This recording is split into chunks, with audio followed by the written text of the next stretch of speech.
దాదాపు 20 ఏళ్ల తర్వాత రాజమౌళి, జెనీలియా మళ్లీ కలుసుకోగా వారి కలయికకు సంబంధించిన వీడియో ఇప్పుడు నెట్టింట వైరల్ అవుతోంది. ఈ వీడియోలో జెనీలియా, రాజమౌళి ఎంతో హ్యాపీగా, చాలా సన్నిహితంగా ఉన్న వైనం వారిద్దరి మధ్య బాండింగ్ ను తెలియజేస్తోంది. వీరిద్దరూ కలిసి గతంలో సై అనే సినిమా చేశారు. సై సినిమా రాజమౌళికి, జెనీలియాకు చాలా స్పెషల్ మూవీ. ఆ సినిమా చేస్తున్న టైంకు వారిద్దరూ కెరియర్ స్టార్టింగ్ దశలోనే ఉన్నారు. దీంతో పాటు సై మూవీ టాలీవుడ్ కు రగ్బీ అనే గేమ్ ను పరిచయం చేయడంతో పాటు ఎంతో కొత్తదనాన్ని తెచ్చింది. సై సినిమా విజయం వారిద్దరి కెరియర్లకు ఎంతగానో ఉపయోగపడింది.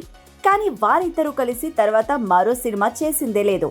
పెళ్లి తర్వాత సినిమాలకు దూరమైన జెనీలియా రీసెంట్ గానే మళ్లీ కమ్బ్యాక్ ఇచ్చి సినిమాలు చేస్తోంది. కానీ తెలుగులో మాత్రం ఇప్పటివరకు మళ్లీ జెనీలియా సినిమా రాలేదు. ఇప్పుడు కిరీటి హీరోగా నటిస్తున్న జూనియర్ అనే సినిమాతో జెన్నీ టాలీవుడ్ లోకి రీ ఎంట్రీ ఇస్తుండగా ఈ సినిమా ప్రీ రిలీజ్ ఈవెంట్ కు రాజమౌళి గెస్ట్ గా వచ్చారు.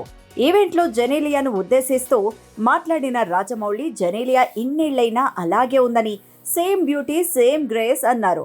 జెనీలియా గురించి జక్కన్న చేసిన కామెంట్స్ ప్రస్తుతం నెట్టింట వైరల్ గా మారాయి.